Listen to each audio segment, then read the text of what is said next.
This episode is brought to you by Fox One. Watch all 104 matches of the FIFA World Cup live in 4K for just $19.99 a month with 3 days free. Build your own multi-view, choose up to 3 streams, and follow player spotlights. Stay on top of every moment with live stats, highlights, and instant replays.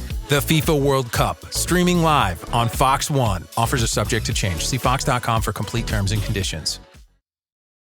Starting a business can seem like a daunting task, unless you have a partner like Shopify. They have the tools you need to start and grow your business. From designing a website to marketing to selling and beyond, Shopify can help with everything you need. There's a reason millions of companies like Mattel, Heinz, and Allbirds continue to trust and use them. With Shopify on your side, turn your big business idea into... Sign up for your $1 per month trial at shopify.com/special offer. What does it look like to do the same job for 40 years and still call it the job you love? This week, we're talking to Jackie Kashian, stand-up comedian and podcaster. We get into the real math of having a touring comedy career across 4 decades, why a 20-year-old podcast might be the most stable business decision she ever made. And what it costs, financially and otherwise, to keep choosing the road over almost everything else. The creative economy is broken, but some people are still making it work. We're here to find out how. I'm Anna Marie Cox. And I'm Open Mike Eagle, and this is Past Due.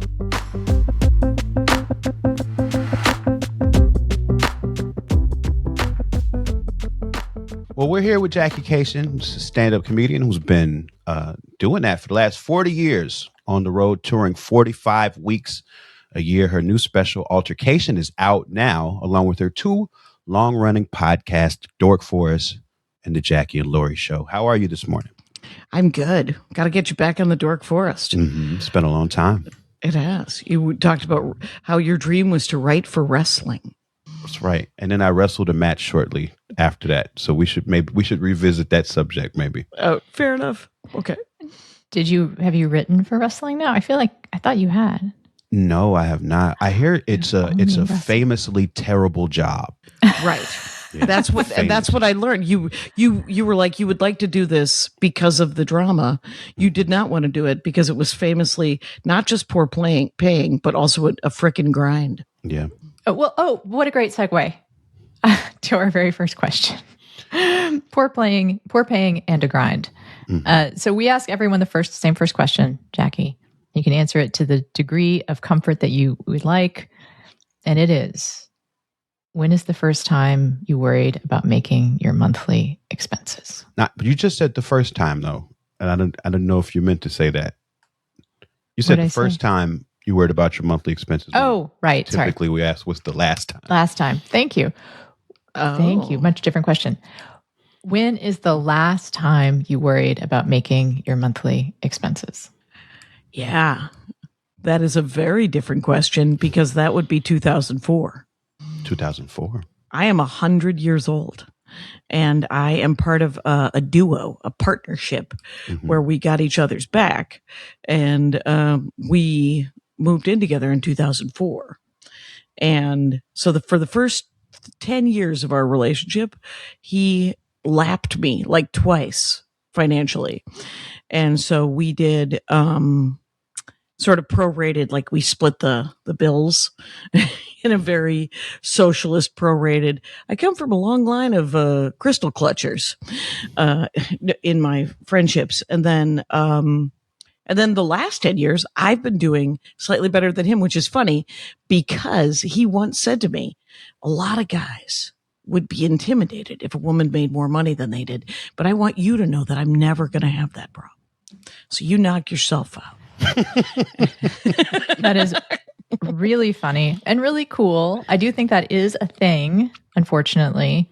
It sometimes doesn't get expressed, like it just happens in a relationship and then maybe the dude doesn't even fully understand that it's happening. Every couple of years, he checks on like the big questions. I don't know anything about being in a relationship. Now I do because I've been in a relationship with someone who checks in like every 2 or 3 years. He's like, "Are we happy living here? Wow. Did you like probably 5 years ago?" He was like, "So you've always wanted a dog. Do you want to get a dog?" And I was like, "Oh my God, I never thought to even bring it up." Yes. And so he was like, you have to pull the trigger though, because we're going to do this dog thing together. I'm not having a dog all by myself. So, so myself and Anna are both divorced. So by default, this is a divorce pod usually. But you're teaching us a very important lesson. Apparently, in marriages, communication is important. In divorces, it's important too. That's true. But it just it's finite. It's finite. Yeah, that's right. And sometimes you find yourself communicating more during a divorce than you did in your marriage, although that's usually a sign of why you got divorced. I feel like we could. So we've said low key, this is a divorce pod, yes. But I also think in some ways it is just a relationship podcast. Because it's so beautiful. I think we found out a lot about our relationship to money when we are in a relationship with someone else. For sure. Like I was raised, like I didn't understand money. So all I knew when I was so little was that money was so important that my brother Russ was selling candy bars for Little League. And all I knew was that he needed to get rid of them and he needed money for them. Well, I was 4.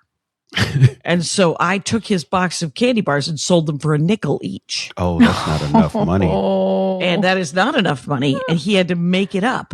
And you should know that 50 years later, it still comes up. Wow. Anyway, yeah. Uh-huh. Why were people buying your nickel candy bars when you were a 4-year-old? That doesn't they had to know something was wrong with the math there. Or they thought the math was just working out in their favor. Wow. That's to take advantage of a 4-year-old. I probably had a pretty good pitch though. I mean, I was raised with a pretty good patter. So the rap was good. When you started making more money than your partner, did you prorate the bills the other way? Did you change the pro rata? We have. Yeah. Okay. I didn't imagine that would have been the answer. Right. Really? I think it was organic though. We didn't discuss it. It was just organic. Because the expectation was, yeah. No, yeah, I got the vibe that you did it. If the guy's going to come back to you out of nowhere and be like, do you want a dog? Because you mentioned something about it a while ago. I thought for sure that's the kind of guy who's going to be like very gently, now that you're making more, I think we should rediscuss. He didn't even, I bet it's not even because he wants to pay less. It's more like we agreed on this equitable thing. And if we don't talk about it, it'll get weird. He would definitely have had that conversation if we had ever, but I had the muscle memory of being a better person because I'm around him more. He's actually one of the best people. Don't listen to this. So I'm talking him up, but it's actually when he takes the dogs for a walk, because his mom lived with us for almost 3 years. And she brought a dog and a cat into this house. And this house is 966 square feet of glorious 2-bedroom, 1 bath. And 2 dogs, 1 cat, 3 people. All right.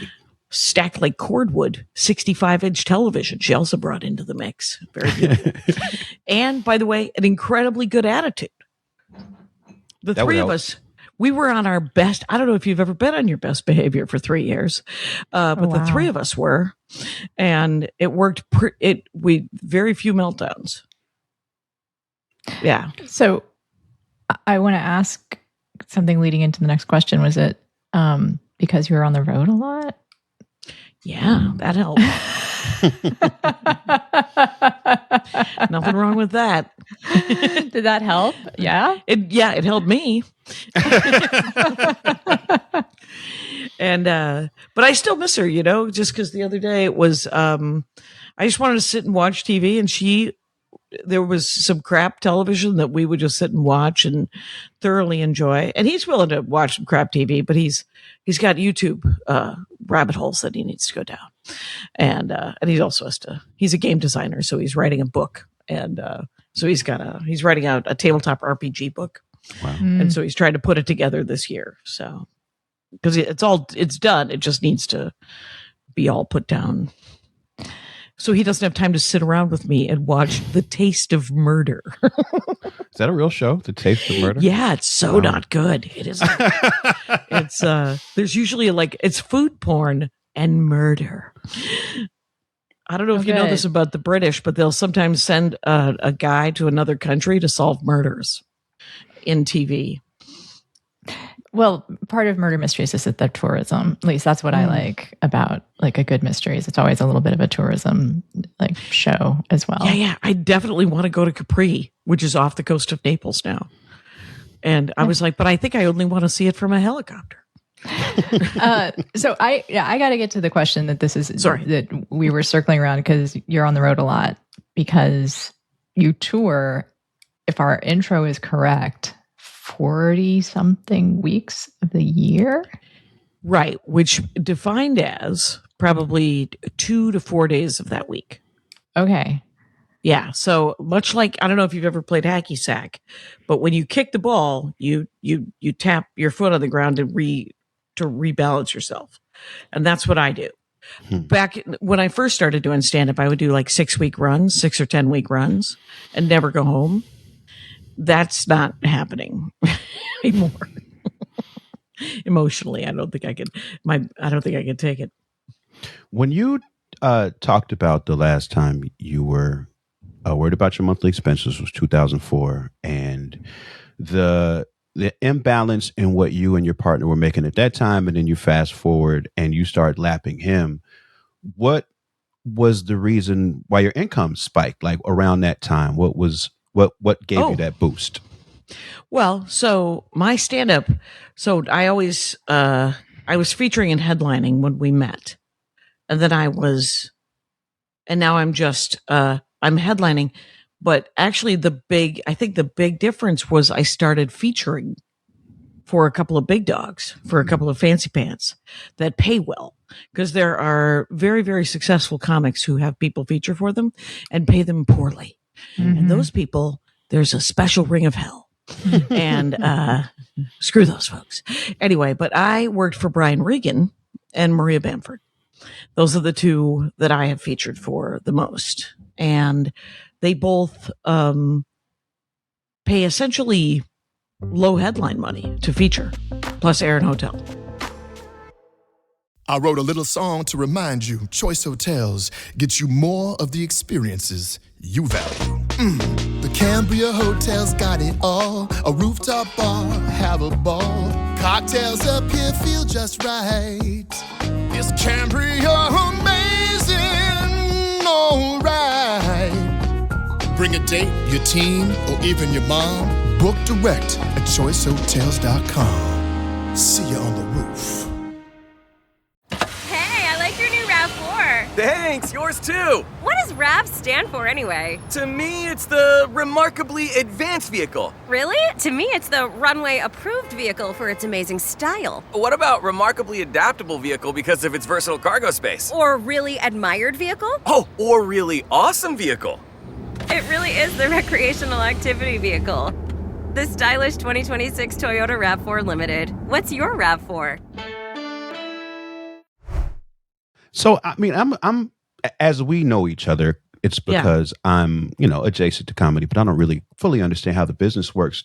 Is that typical that the headliners themselves sort of decide what the pay rate is for the people who are featuring for them? No, that's at a much higher level. Certainly a higher level than myself. Like I would love to bring people with me, and I sometimes take a small hit because I can't pay that kind of money, but I try to bump. Like if somebody features for me, I try to give them a bump. Mm-hmm. Especially if I brought them and they're not local. But what usually happens is it's a local MC and a local feature. The stand-up comedy industry has changed. The money has not, but the industry has changed so much in the last 45 years in the fact that when I started, they would put up, they would do hotel or what was, called the comedy condo. It was never a condo. It was an apartment and it was gross. So, but you could stay there if you were the MC or the feature or the headliner. There was a place in Appleton, Wisconsin that all three stayed, and the headliner got the big room with the TV. The feature got, the middle room, and then the MC got the room that didn't have a door. It just had beams. And well, at least I thought you were going to say they got the couch. So, and they oftentimes they would often get the couch, but now they don't even put up the features.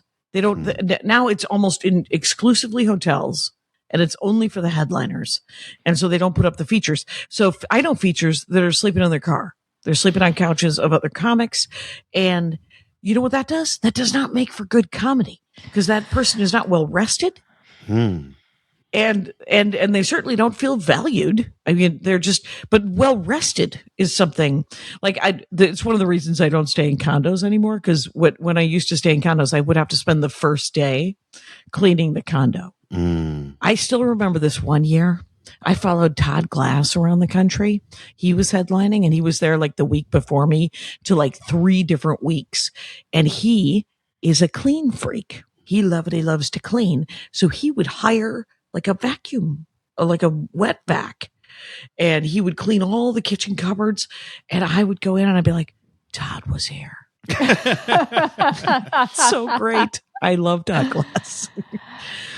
you know, what you're saying reminds me of something that comes up a lot on the show, which is very much the myth of how misery creates art. And how you got to unlearn that. Yeah. It's part of the experience of being a person who creates, like you got to be struggling and starving because that's how you get like the good stuff. There's a wonderfully comedy, especially. Hey, I've heard so many times, Jackie, is this not true that you need to, that it's always like the miserable people that are the funniest? What? George Carlin was sober and died in his bed surrounded by his family. Everybody loves George Carlin, right?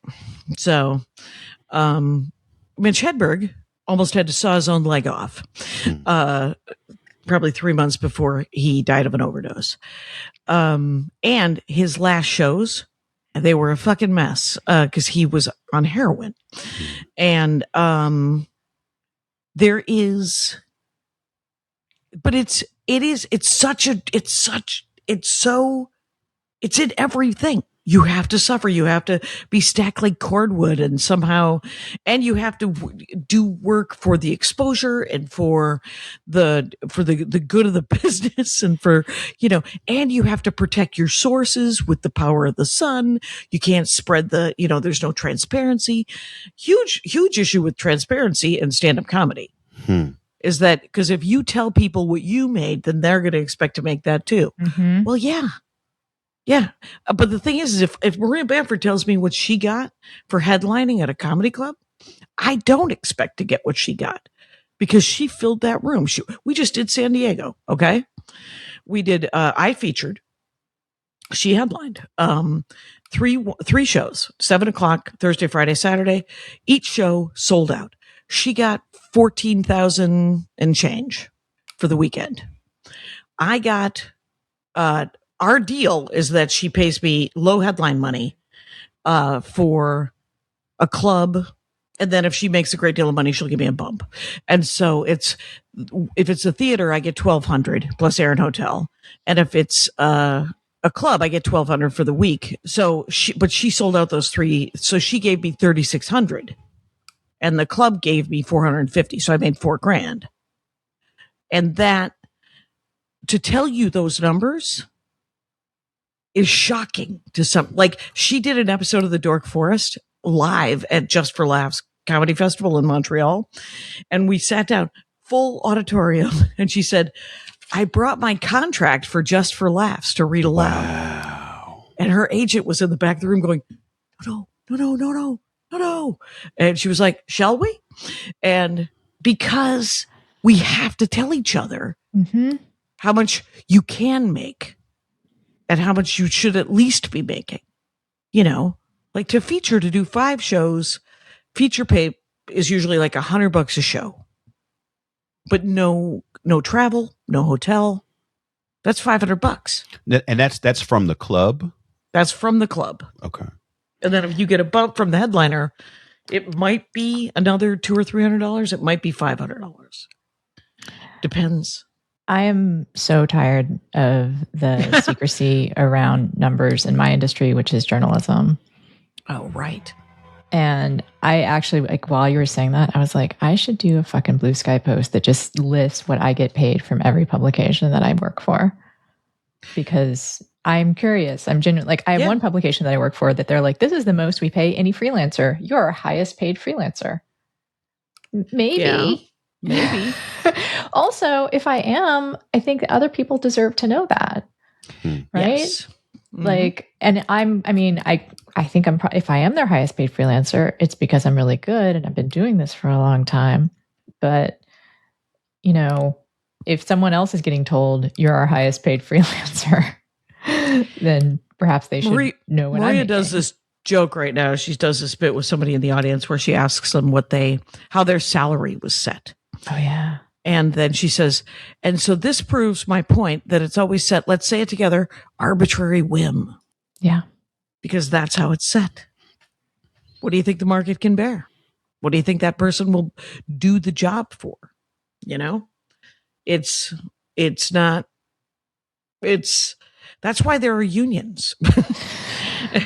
Yes, the famous comedian and journalism union. And don't forget indie musicians. Indie musician journalism and comedy union. We're the trifecta. We are the reps, all of us. Yes.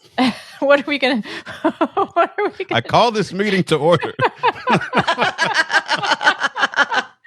Okay, actually, real question. What's the first? Okay, let's pretend the money part is kind of settled. What's the first thing? What's the benefit that you want? I mean, probably healthcare, but if our union, our imaginary union, yeah, pension.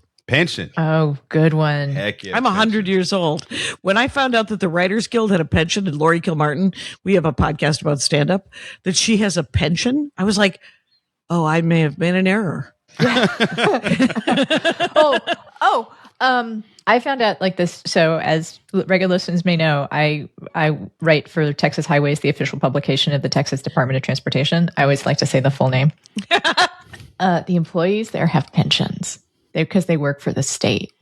So they're magazine employees with pensions. Oh, sweet. And my editor there worked for the city of Austin, the Museum of the City of Austin, for the first part of his career. So his pension, he's had a pension and works since his 20s. Right. So if you think about, like, let's look at Letterman, right? Letterman has a SAG pension and a WGA pension because he got writer's credit. He might even have a producer pension. And 30 years in the business, maybe 40, it's at least 12 or 15 grand a month. Wow. So when we all know that if someone gave you $2,000 a month, you'd be like, what? This is the best week. This is the best. You know, if you could count on $2,000 a month, that'd be the great, and you wouldn't, and it was passive income to some extent, right? That's what pensions eventually are. It would relieve so much pressure in so many people's lives, right? Mm-hmm. And that's why Social Security is so important. And we pay into it. Nobody's doing anything for us, obviously. We're just getting the money back at the end of our lives, right? So we wait until people are that old to tell them that you don't have to work, you know, and that you are still valued. I think the pension is such a good idea. I'm not sure if I have anything else to offer. I mean, healthcare is kind of an obvious one. Sure. Although, you know what I would also demand if you got healthcare? Dental. Of course. Yeah. Oh. What about eyeballs? All of it. Yeah. I mean, and we all should get it. This is the thing. We're in the wrong country. We are like... How do we turn our wrong country into the right country? Well, we got to burn it to the ground. Okay. And then apparently, right. Because we were at a snail's pace fixing it from within. Because of course the founding fathers were very father-like, do as I say, not as I do. But they did write everything down. And so for 250 years, we're like, I think we're supposed to be doing this. And you're like, I don't want to. And you're like, it says. So, but yeah, I would, what would you guys want in the new Constitution? Like, what's not in the Constitution now? That would be like one of the first things that was said. I would just want to make sure I'd want to have some sort of rule where every income level had to be represented in Congress. Oh, interesting. I All would right. go That's with real representation. I would go. Yeah. I would go with the kind of representation we usually think about when they say representation, which is also across gender, sexual expression and race. I would want, and maybe throw in everything. Like, I mean, Right. I don't want to sit in that committee. Is that okay if I don't have to run? well, if we're doing it, we might as well go. We might as well Right. No, like, it's because what if more disabled people were in Congress? yeah.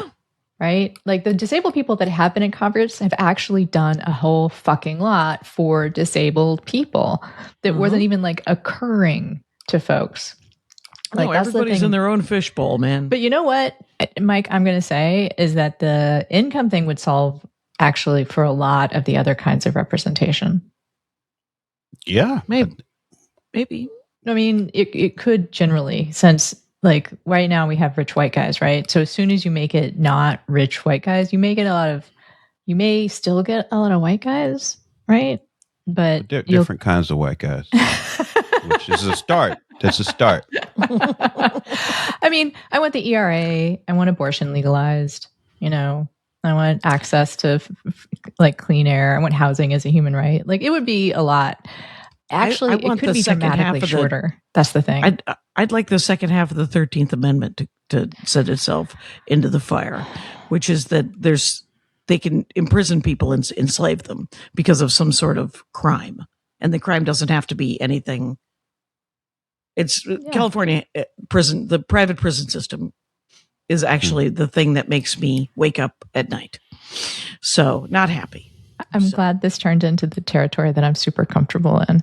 But oh, good. We should probably get back to art and commerce. I got something. You talked a lot. You talked about how the industry is changing, and I know one of the ways that it's changed a lot is the economics of comedy specials. And you just put out a special, and how did you go about putting it together, and then what goals will it accomplish for you, you think? Okay. So I have 3 what are called specials that are they that special? What would make them, they would make them really special is if someone had paid for them besides me. That would be special. That would make me feel special. And, but so I have probably 6 or 7 albums. I can't remember, but 3 of those albums are videos, are specials that are now, and I've brought them back to my own YouTube. The first one I did in 2014, and my home club is a club called Acme Comedy Company in Minneapolis. I'm there in June.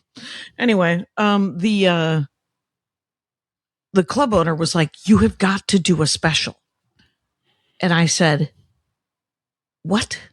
And he said, "I will pay for half of it." And so, I know which year was this one? 2014. 2014. It's This Will Make an Excellent Horcrux is the name of the album, and it's the name of the special. And it was called that because my soul is in it, you guys. Anyway, because that's a Harry Potter joke. I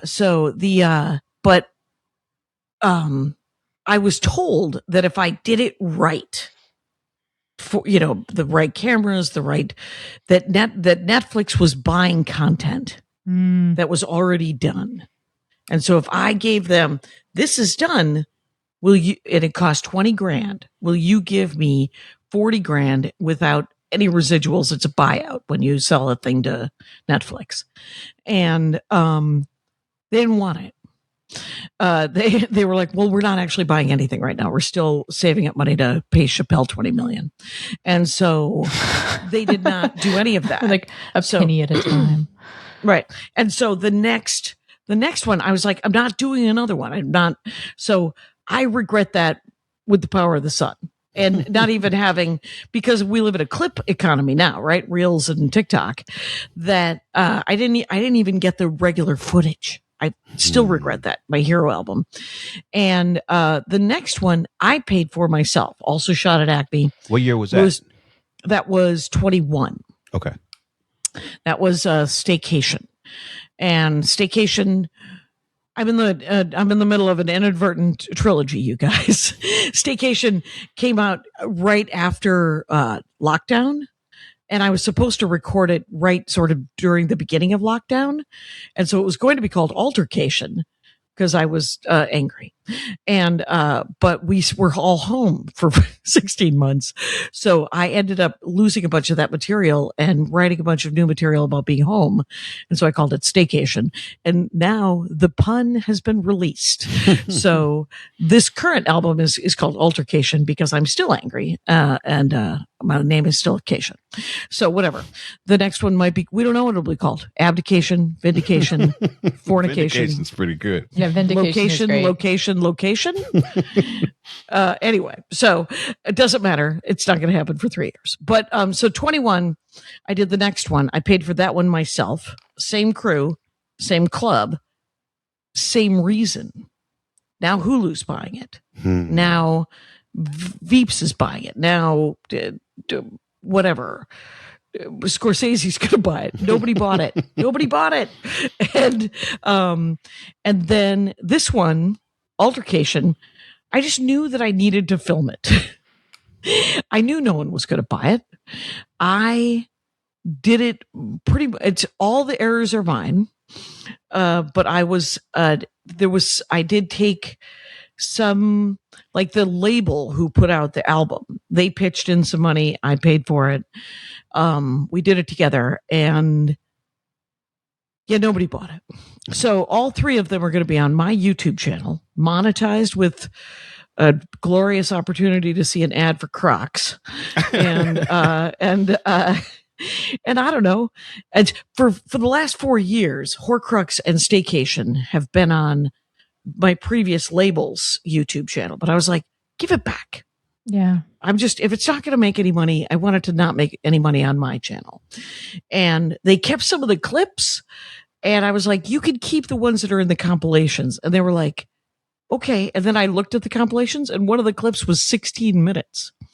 Wow. And I said, the show's only an hour. You can keep everything under 3 minutes. How about that? Just pull that out. Because it was a compilation where my 16 minutes and then the other compilations, everybody else was like a minute or 2 minutes. Yeah. I was like, guys, this is me. Undo. So that's, that's, I don't know if I answered your question. You did, but just real quick on that second one, because that was all your money. No club putting in money or no record label putting in money. Yep. Did that one ultimately pay for itself either in money or in eyeballs or any other quantifiable way? That one, no. I think it pays for it in clips, and I really liked how it looked. I hired the right like I don't like my outfit in the new one. I don't mean to That's real get though. weird about it. Yeah, it's real. Right. Yeah. So I like how it looks a lot. The current one, everybody loves it. I've had we all know somebody who's really, really good at somebody who's really good at what you do, but nobody cares, but you admire them so much. And this is my friend Jim. And Jim said, Altercation is the best work you've ever done. And I was like, what? Really? Do you think so? And this is a guy who wrote a 6-minute bit about tar waffles, and where he was talking about the mundane work of factory work, pouring tar into waffle machines. It was, nobody liked that joke except me. And I still remember it. So it's always fascinating on the show. I guess I am speeding by the waffle tar. No. Joke. The silence is exactly what he received. And yeah. I just, in a car that has tar waffle tires, I am unfortunately just like slowly driving by, kind of shaking my head, being like, okay, all right. Good effort. Keep riding. I may drive by again. I may like circle back and see what I see. But what you said, and I said, it's always interesting on the show. And one of the reasons why Mike and I are doing it together and why we have such a pretty wide array of guests is everybody's economy looks the same across all of these. which is to say there's the Dave Chappelle's and then there's everyone working who's not a Dave Chappelle. Like right. the middle class. And now it actually looks like the economy in general, like what they call like the K-shape economy, K on its side. Like, which is to say opposite of a bell curve, right? There's no middle class. I see. There is people who get paid. There's people who get paid a ton. Yep. Right. And there's actually, it's a small, I guess, a lowercase k upside down because there's not that many of them. And then there's no middle class. And then there's the people who get paid very little. Like, or have is it like a picnic table? Is it the K like sort of propping up the 1%? Is that why they call it the K? Well, they call it a K because the dip in the middle. It's because the disappearing middle class. It's on its back. Oh, it's on its back. Okay, I see. Yeah. So, but it is, now that I think about it, a lowercase k because, or for somehow, it's because there's not very much at the top, right? But unlike, see, what we used to call it is like the top is like the 99%, right? And we used to think of it, and then you slide down. Like there's the people who make a lot of money. There's not very many of them. And then like you have kind of a gradual slope to the people who aren't making very much money, but there's a lot of them, right? But now the slope is done. The slope doesn't exist. Like there is no middle class. I guess I just should have, rather than trying to explain the concept that I'm not even sure that I've completely got, I will just go. I'll just go with five of my siblings are in some sort of econ. I'll just go with there's the Dave Chappelle's and the I don't know. I can't rest of us. They currently think of anyone else that's making $20 million for a special. Seinfeld and Chris Rock. And then I think this is true in the music industry too, right, Mike? Like there's people who are like selling out stadiums and making millions and millions of dollars. And then there's like a very few people who are kind of working class musicians who are like doing the thing and like, which honestly, and you're told to be grateful, and I am grateful that I make a living doing this, but But I live in Los Angeles, and every 3 or 4 months, I'll meet like a handful of new comics, and 2 or 3 of them will be incredible. Yeah. And I'm like, why aren't you famous? And they're like, well, why aren't you famous? and I'm like, noted. Yeah. There's more with Jackie on our Patreon, including a conversation that goes somewhere we usually don't go on the main feed. When you subscribe, you get the full episode ad-free every week, and you help keep us making the show and have conversations like this one. Patreon.com/pastdue. We will see you there. This episode is brought to you by Redfin. You're listening to a podcast, which means you're probably multitasking. Maybe even scrolling home listings on Redfin, saving homes without expecting to get them. But Redfin isn't just built for endless browsing. It's built to help you find and own a home. With agents who close twice as many deals, when you find the one, you've got a real shot at getting it. Get started at redfin.com. Own the dream. This episode is brought to you by Starbucks. That is fire. Whoa, that's good. This might be the drink of the summer. Okay, I like this one too. I'm rocking with it. Okay. Try it for yourself. Starbucks Refreshers Concentrates are coming home. Find them in the coffee aisle and make it yours. Because the old stand-up dream was, you go to LA and you get noticed and you do TV spots, and then you get your own show, or you end up in somebody's writer's room. Did you ever want to go in that direction, or did you ever even get close to doing all that type of stuff? Well, like I said about the pension thing, probably 25 years ago, 20 odd years ago, I was offered some writer room work, and I didn't want to. And I might have, my life would have been very different, but I would have a pension maybe, or I'd be really worried about getting writer work, right? Because there's not a lot of writer work right now. But I love stand-up comedy so much. It's the thing where I write it, it's very, very frustrating now because I've just put out my hour. And so what I have is I have probably a half an hour's worth of premises, not enough punchlines. Anyway, so I got to do the stuff that's on the album, and then I do the stuff that works, the new stuff that works, and then I have to work on the new stuff. But I like writing my own and working on my own material.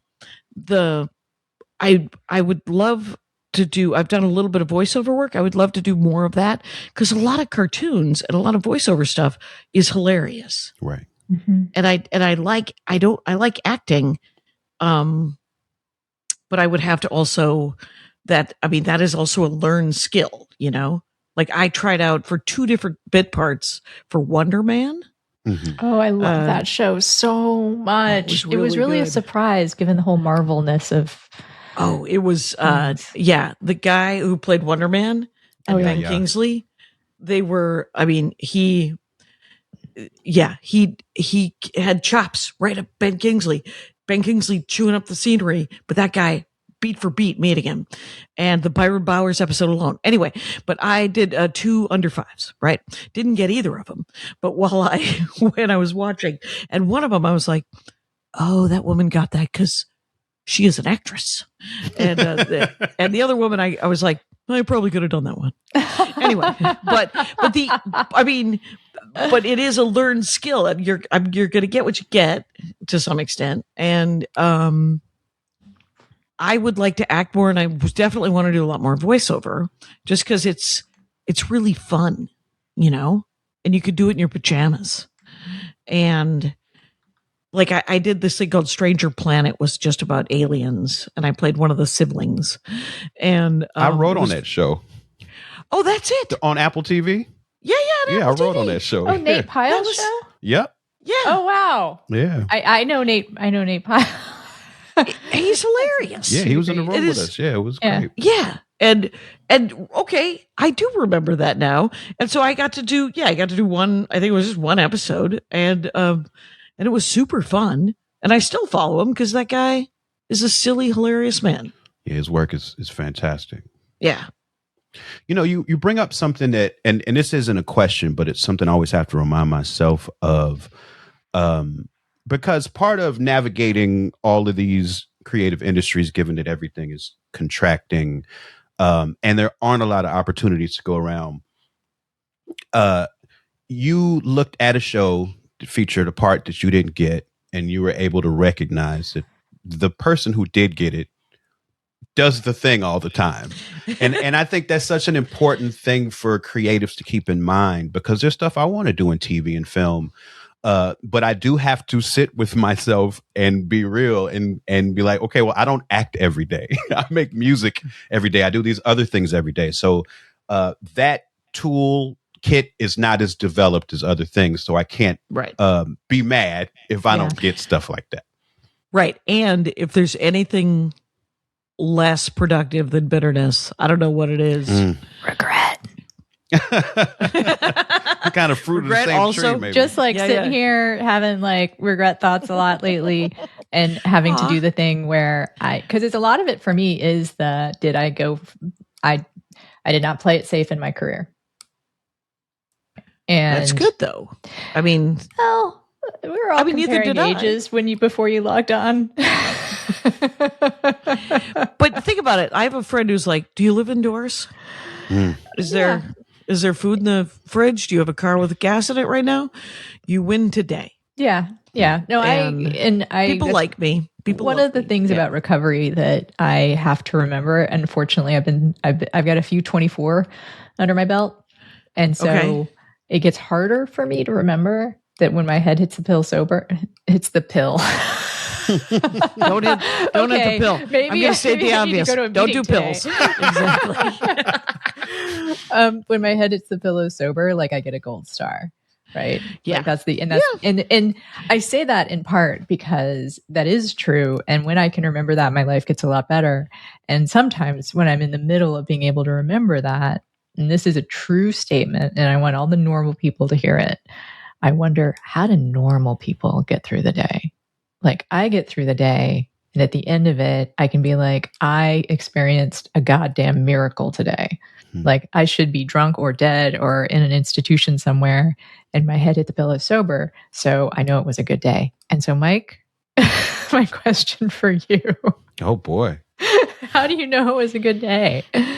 I mean, it does go back to the things that Jackie just laid out. It really is taking into account what I've been able to do, given that on paper, none of this was ever supposed to happen. And it's not supposed to work. And my approach is not supposed to connect with anybody. And I'm able to make a living with it. And I have to always keep in mind how fortunate I am for that. Yeah. But it's a learned skill, that sort of gratitude and that sort of ability to see yourself from like sort of a drone's eye or a bird's eye view where you can see what the good that is. Because inside my own body, I'm just like, I'm so full of just occasionally full of regret and full of resentment and full of rage.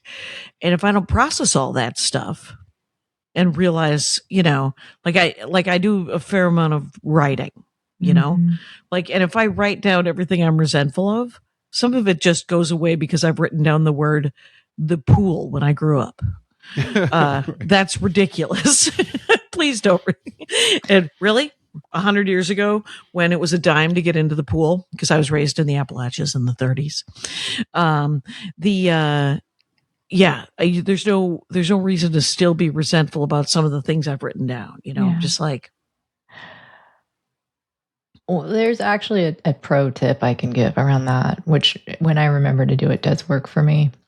So there's a thing in the program I'm in where if you resent somebody or something, you're supposed to, in the God version, pray for that, or that person or place or thing or whatever, person, or institution, and the trick of that is you get tired of it. Like you get tired of being reminded every day, okay, it's sort of like what you were saying, I think. Like you get to this point where you're like, I am really sick of thinking of this thing that I resent, like because if you formalize it, I think that makes a difference. Like you're saying, write it down. Because if it's just like living inside your head, I think it's really easy to keep those resentments and that bitterness. But if you sometimes have to be like, okay, I'm going to formally acknowledge that I'm resentful at the people that could afford to go to the pool. Okay, day 2. I'm going to formally acknowledge that I'm resentful at the people that got to go to the pool. Like by day 4, you're kind of like, you know what? I'd rather just not think about this right now. and it can dissipate. I will say that I had something comparable where it was I was scared and it was they were acting against. It was like a weird lawsuit, and I was so mad and I was so scared. And my friend was like, "You said exactly that," but she said, "What I want you to do is I want you to pray for that person, to get what you have always wanted." And the interesting thing about that was I got sick of praying for this dirtbag, but what I mostly found out in the process was what I wanted. Because every day I was like, well, I hope he has some peace of mind and some serenity, and I hope he feels better, and I hope he's not scared, and I hope he's not, and he's not angry. And so I was like, you know what I would like? I would like some peace of mind and serenity. But it took I think I did it for probably 5 weeks every day. Until I realized that what I was praying for was for my, and I'm, that guy would never invite him over to the house, but I let it go, for the most part, not entirely, but almost entirely. You don't have to like them. That's actually a real important part for me. You don't have to get to the point where you're like, and I've not only let go of this, but I think they're cool. But the guy's a bummer. I want to get back to your longevity and this door Forest? The Dork Forest. The Dork Forest, Oh, which I yeah. did misread and mishear until this podcast started. As dark? Of course, yes. Oh, yeah. Dork. Here's the scoop about I just the thought Dork people Forest. were being weird about pronouncing it.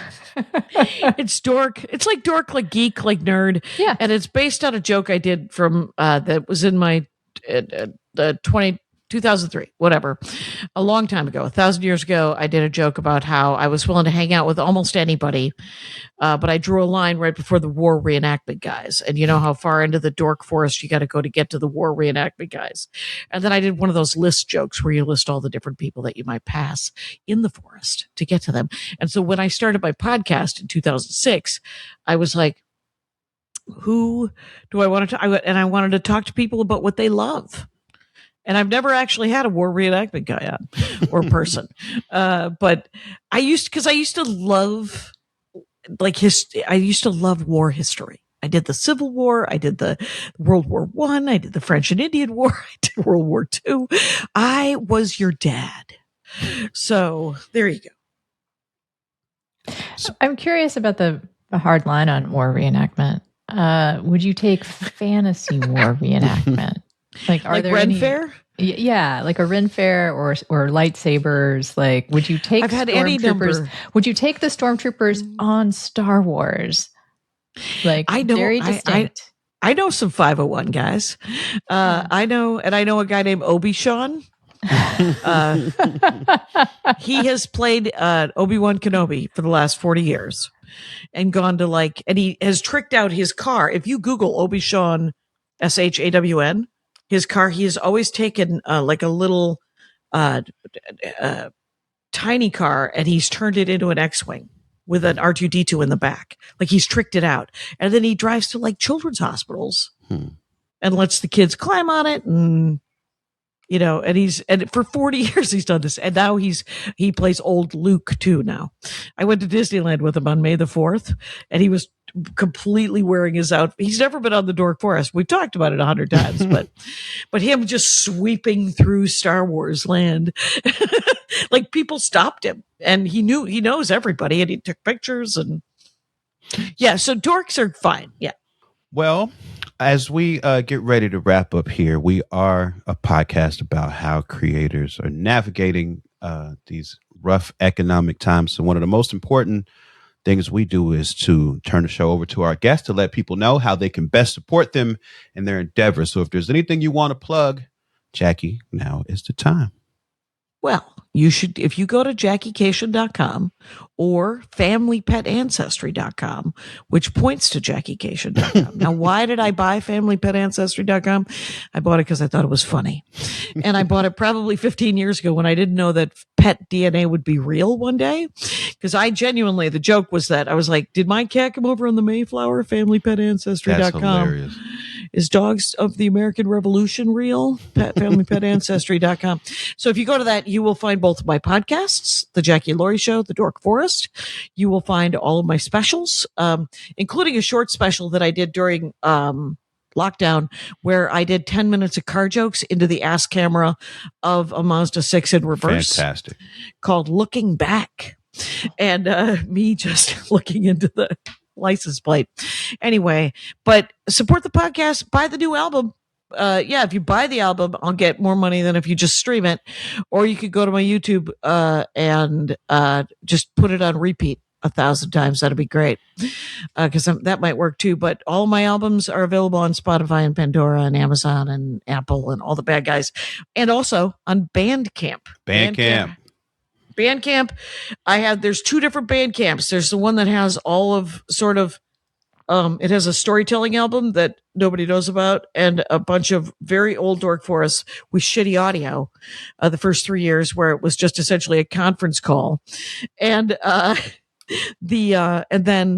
I think you could buy Altercation there. And I think Staycation are there from my new label, which is Blonde Medicine, which is great. Thanks for having me on. Well, thanks for being here. Thank you for your transparency. That's something that's very important to this show. So we always appreciate when people are vulnerable and open about numbers and stuff. We think that's a big help for society. And yes, I'll be calling you about our union rep meeting. Excellent. Thank you so much.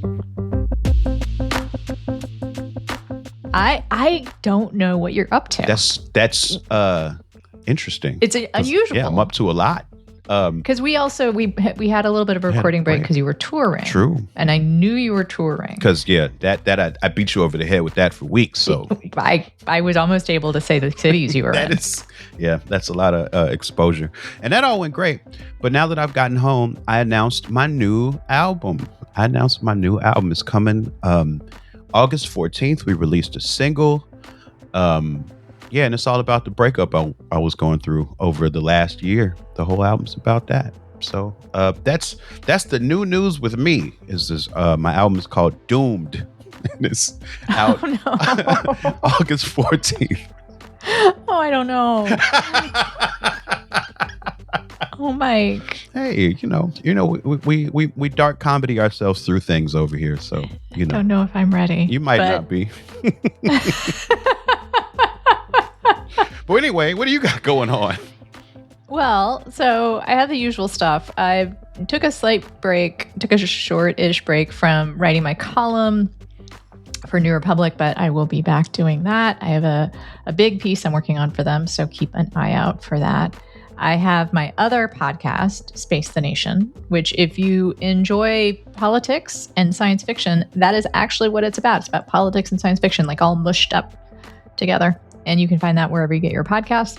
And then I wanted to mention a thing that I'm doing that I have not mentioned enough, which is my latest side hustle, which is editing. Hey. Editing stuff. Shout out to new side hustles. This might be my favorite side hustle I've ever done. Can people solicit you to edit from, if they're listening right now? Can they solicit you for editing work? They can. I am available. I will, if you go to my website, which is annamariecox.com, there is contact information there. And also I'm on the Instagram and I'm on Blue Sky. I've actually gotten several people, several clients through Blue Sky. And I have edited novels, law review articles, comic books. Wow. And a corporate presentation. So I have a wide variety of kinds of things that I edit. I'm open to editing anything. I can provide references. My rates are very competitive. And I actually love doing it. Okay. I think that's one of the reasons I wanted to talk about it is it's really interesting and fun for me to dig into someone else's writing and then to talk to them about it and to try to help them express whatever it is they are trying to express. And I imagine in your writing workshops, you've probably developed a lot of those skills over time, not only in the applying of your skill set to editing someone's writing, but being able to talk to them about it and develop it. Yeah. And I'm moving a little more towards doing one-on-one editing than doing the workshops. The workshops are very fulfilling, but very time consuming. Mm-hmm. And it is talking to a lot of different people about what they're working on. And this is just being able to really dig in with someone. And it is, it is the kind of one-on-one relationship which I've personally feels more generative sometimes than a relationship you might have with a class. But yeah, welcome people to solicit whatever it is they're working on. I'm happy. I have rates for things that are short and I have rates for things that are long. So if you're curious, just hit me up. Hit her up, folks. You heard her. This is a new hustle that she's excited about. That sounds amazing. I'm glad that it sounds fulfilling to you in a way that maybe other hustles aren't. Yeah, I mean, it's a deeper relationship than a workshop, as deep as my workshops go. But I'll continue plugging it. I bet we have some writers. I bet we do in this audience. All right, good talking to you as usual, Mike. Always a pleasure.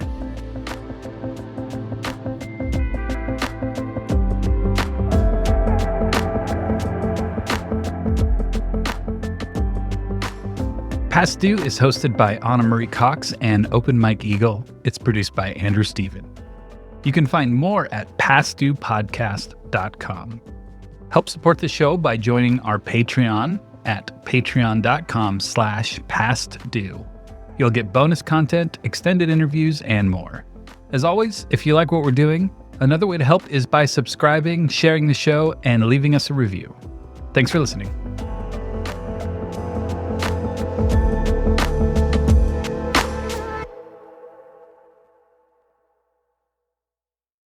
Have you ever wondered why Reese Witherspoon founded Hello Sunshine? Or where Kevin O'Leary got his start? Or even how Alex Earle became the most accessible founder to someone who may not even consider this space? Enter The Founder Mindset, a new podcast from Harvard Business School Foundry, hosted by me, Reza Satchu.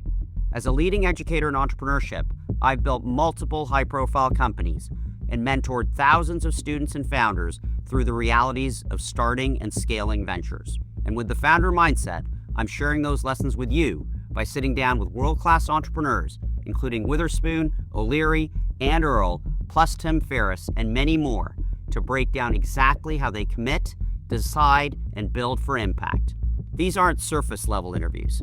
Each episode, I challenge my guests to revisit their toughest moments, their boldest decisions, and the mindset that carried them through. Follow The Founder Mindset wherever you get your podcasts.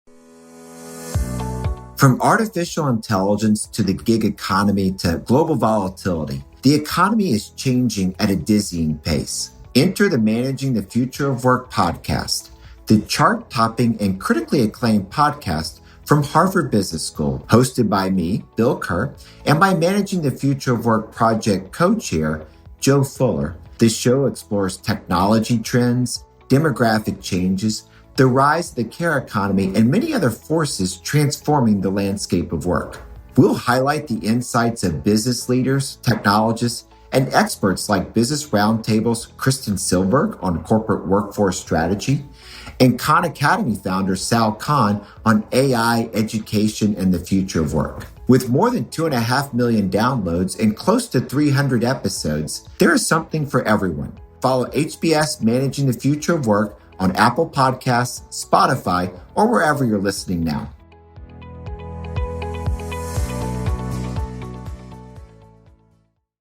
If you're looking for some of the sharpest takes on film and television, I hope you'll tune in to Critics at Large from The New Yorker. Over here at Critics at Large, we like talking about what we loved, but crucially, what we hated about what we're watching. But even more, we like making sense of what's happening in the culture right now and how we got here. Join us as we make our way from Eddington to Moby Dick, from Ted Lasso to the rise in therapy speak, from The Pit to Luigi Mangione. It's Critics at Large from The New Yorker, wherever you get your podcasts.